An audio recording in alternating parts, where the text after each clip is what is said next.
listening to the On-Call Empath Show. Hey guys, this is Raj Montage coming at you with another On-Call Empath episode. I hope you guys are doing well. If you can quickly hit the subscribe button, give me a thumbs up. Definitely helps me out. It makes me be able to make more videos. So, in this episode, I want to talk to you guys something that kind of keeps coming up, especially with a lot of the people that I coach, but also in general with empaths and highly sensitive people. They seem to be having a lot of problems leaving a toxic person. In this video, I want to break down how to go non contact, how to break ourselves, not feel like guilty or go through any type of self-hate, feeling pressured, all the things that come with leaving a toxic person. In this case, it might be a narcissist that you live with, somebody that you divorced but you have to kind of see anyways because the kids are involved, or a boss where there's no way you can get around that. I mean, you have to deal with life and sometimes some of the toxic things that keeps us in this cycle that keeps going over and over. So I want to start off by asking you guys straight up, think of one toxic person, whether you're dealing with that person now or if it was somebody way back in the, day, but I want you to picture this person. Imagine you walking away and never ever talking to them again, like meaning one day you're with them in presence, and then the next day you're done and you don't see them anymore. What are some things that come up inside of you? That's what I want you guys to focus on. Well, one thing that I know, especially working with a lot of people that I coach, there's a lot of confusion, there's a lot of anxiety. Guilt is a huge one because they feel guilty for just leaving this person and going non contact. But on the flip side, there's a feeling of freedom, a feeling of just weight being let go from years of abuse. So you're getting all these mixed feelings. So you're getting one and the other, and it feels like very scary. And so I'm with you on that. So that's why a lot of times when people try to go non contact, many times, like the first or second time, they don't succeed. It's like picking a wound. If you ever had a scab on your arm, on your body, and you like to, pull the scab off, what happens? It reopens the wound, and then there's a little blood, and it hurts, and then it heals again. And then once it heals over, then we do that again. So we keep doing that cycle over and over and over again, and the wound never really has time to heal. The only thing that would help that is if you just stopped picking on the wound, meaning it's out of your head, it's out of your mind, like it's just literally not there. And that's how I look at non-contact. Narcissists and manipulators will find a way to get to you even if you go non-contact. And this is one of the things that I see, that even if you change your name, you cancel all of your social media accounts, you move to another city, with there's so much like technology out there, they can get a hold of you even with a restraining order and all that. I mean, there are ways to indirectly or directly get to you, where they can even have people that get to you or spread toxic rumors about you from other people, and then that could get to you. So regardless of going non-contact, you have to take in consideration that yes, you are walking away from this person, and yes, you're going to go through a withdrawal period, but during that period, they are going to try to get to you. And it is up to you, the person that is trying to make these boundaries of going non-contact, is to be mentally strong and not let it bother you, because you are going to have other people talking about you. You are going to have like maybe emails from people you don't know, maybe phone calls with undescribed numbers, undeliverable numbers, voicemails with nothing on it. And you're going to have this period where they're going to try to get to you. And so that's one of the hardest things that I tell my clients is if you can get through that phase, if you can mentally prepare yourself for bullshit that they're going to say about you to other people, and then play all these games and plant seeds everywhere, and you're just going to keep tripping on them. It's just either you're going to give in and go back, or you're just going to be strong and you're going to keep moving forward and keep it no contact. And it is very, very hard. I'm not gonna sugarcoat it. To go non-contact is very tough. It's like getting off of a drug. For some people, they go, they get paranoid. It could lead to trauma bonding where you can't function. I have had some people where they just don't leave their room. They're too scared to do anything. Because imagine you relying on this person for years. They've been abusing you, and then all of a sudden you're on your own. Or you go into a place where people are actually normal and treating you nice with dignity and respect. And that is also a trigger, and you're like not used to that. And then there's the fact where I understand if you're listening to this and you're like, look, there is no way I can go on contact. I have kids involved. I have to co-parent. I have to see this person every week for the kids. I have to be strong. So that's not even an option. Or I have a boss, makes my life hell. And if I quit, I will be out of a job. I won't be able to pay my bills and I'll be in the street. I get all that. And that is probably one of the hardest things you can do. But I have some good news though. Even though you can't go 100% no contact, maybe because of a divorce or a job where you can't leave, there are ways where you can slowly get the wheels rolling towards non-contact. And I've talked about gray rocking in a couple of my other videos, which you guys could take a look at. But gray rocking is basically when there is no emotion. There's basically nothing on your face or what you say out of your mouth. There's just nothing. You're like a gray rock. So when they talk to you, eventually the narcissist will lose interest. They're not going to find you any more amusing when they play these games on you, and then they go to the next victim. Now, what I normally see is a lot of the clients that do go non-contact for a long time, they'll be doing great for months, and then all of a sudden they might go start looking for them again, just because they're curious. It's not that they want to get back, but they're just curious. They're curious, like, who are they dating, or let me see their social media page. And that is just kind of opening up trouble, because that's sending a signal to our brain. It's like an itch that we have to scratch, and we open that Pandora's box, and then we dig further, and before we know it, there's a text, and then we respond to that text, and then there's a meeting where you maybe meet them once for a few minutes, or you talk to them on the phone. They're love bombing you, wheeling you in, and now you're right back into that cycle, and you were doing so great for months. What happened? And that's what I get a lot with my clients. They'll tell me, I was doing so great and it's been 6 months and my life was so awesome. But then I unblocked them on Facebook, and I got a message like a couple weeks later, and he said that he missed me, and I said I miss him, and then next thing you know, she's going right back with that person, and then the view starts over. So I'm letting you know right now, look for these urges that you get. These are urges that will come up, and in fact, when you go non-contact, you can expect you to get these urges very intensely. So what do we do? I mean, what's the solution to all this if it's going to be so much trouble to go non-contact? Well, to go non-contact, if you look at the future, and this is what I tell people that I coach, is to write down a list of things that you want to accomplish in life, but more importantly, write down how you're going to feel. I want details. How's it going to be? How would you feel when you're not being put down anymore? When you're not feeling guilty, you're not being blamed for everything, that you're free. You can go see, date, go to any job, that you're not in those shackles anymore.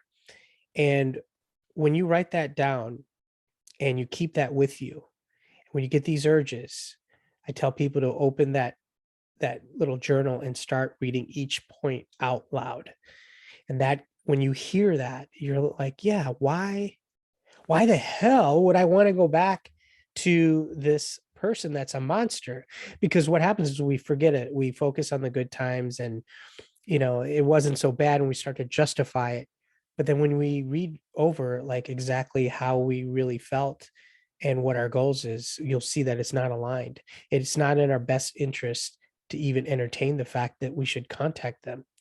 So if you can go non-contact, more power to you. There's steps to doing that. Definitely reach out to me if you're thinking about doing that. But one of the things that I am big on is having a support, having a coach, having a friend, having a therapist, having somebody you report to daily if you can, but weekly, just you tell them like, this is what's going on. I feel the urge to call them, have accountability, have this person keep you accountable, because it's really tough to do it on your own. I can tell you that 110%. And if you can talk it over with somebody who understands you. Now, this can't be just any old person, because we can go to a friend, we can go to somebody that just doesn't really understand the power of what the narcissist could do. You have to find somebody who truly understands, and unfortunately there's a lot of people, even professionals, that don't really understand how it makes us feel just being around them. We physically get sick. Like, I know some people where they get stomach aches just thinking about their ex or a boss that made them feel bad. And then, those triggers, that's another thing that you'd have to deal with. And so there's so many components. But all I'm saying is, if you really want to take this seriously, find one person that understands you, where you can call them and they're not going to judge you.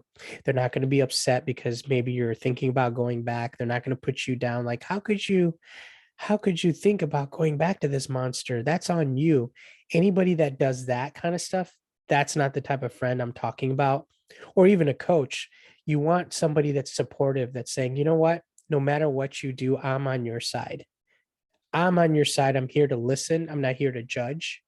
And I'm here for you, whatever decision you make, but I will be here for you. Um, and if they give their opinion or their feedback, take it for what it is.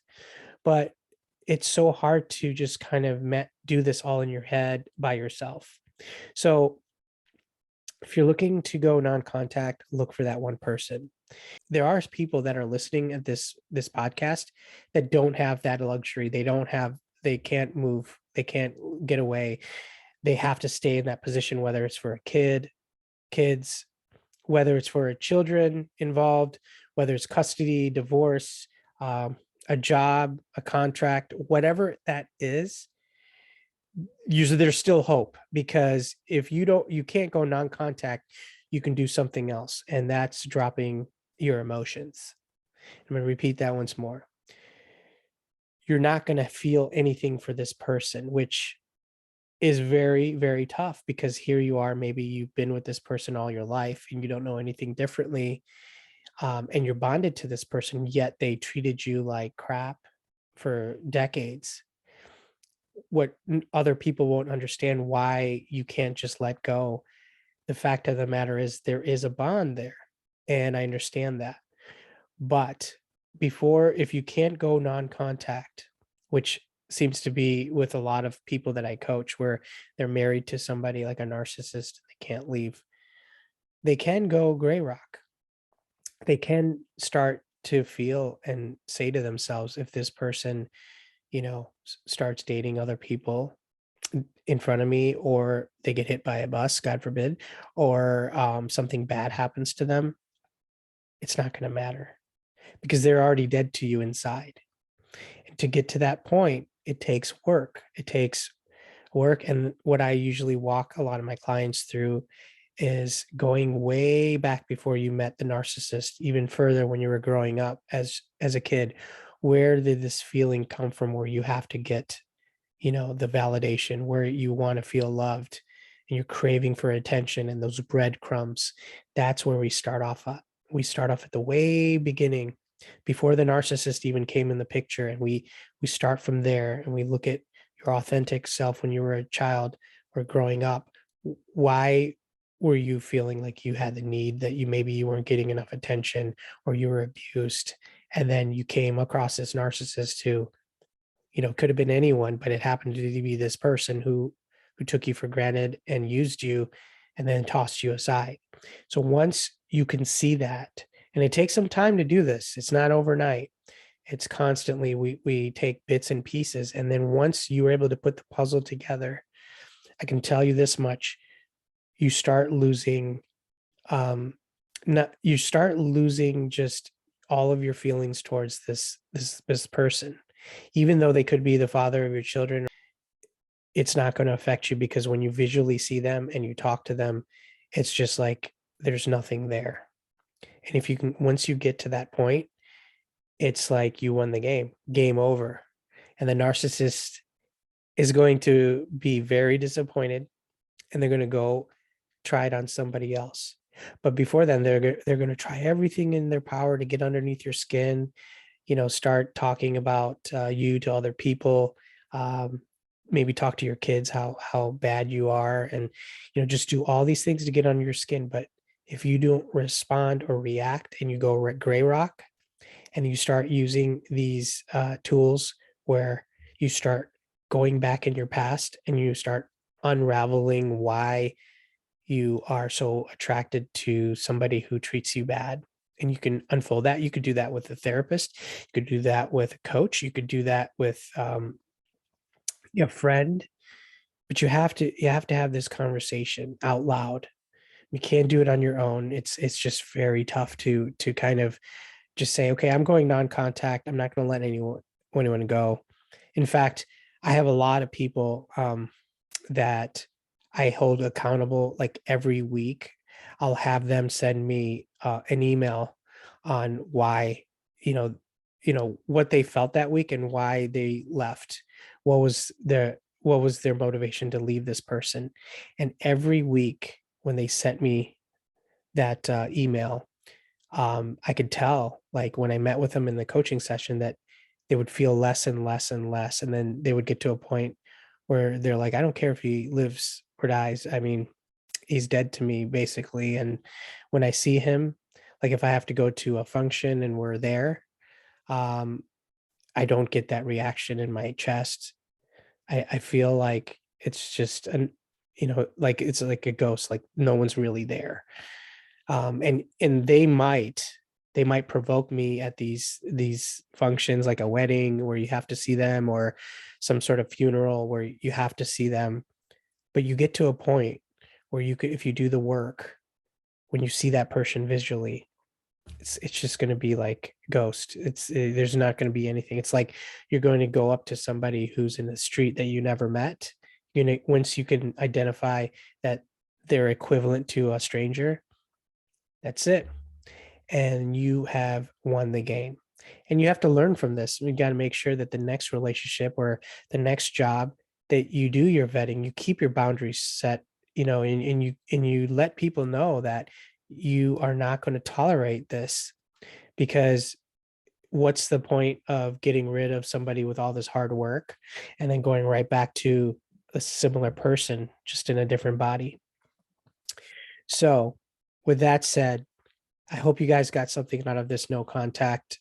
It is possible. It's the best feeling in the world, but you got to go through hell to get to it. Um, I try to make it suck less. So definitely, if you can resonate with this, feel free to reach out to me. I am taking coaching clients. You can see on the bio, you can reach out to me. I have a couple openings. So again, if you can subscribe, hit the notified bell. I have a lot more guests coming on this week. And thanks again for reaching out. I know a lot of you guys have been sending me emails and DMs, and it makes my day, to be honest, that you like the content and you guys know who you are. So thank you again for all your feedback, and it motivates me to do more of these. So, and it's fun. I love helping people. So with that said, stay tuned for the next episode, and we are out. You're listening to the On Call Empath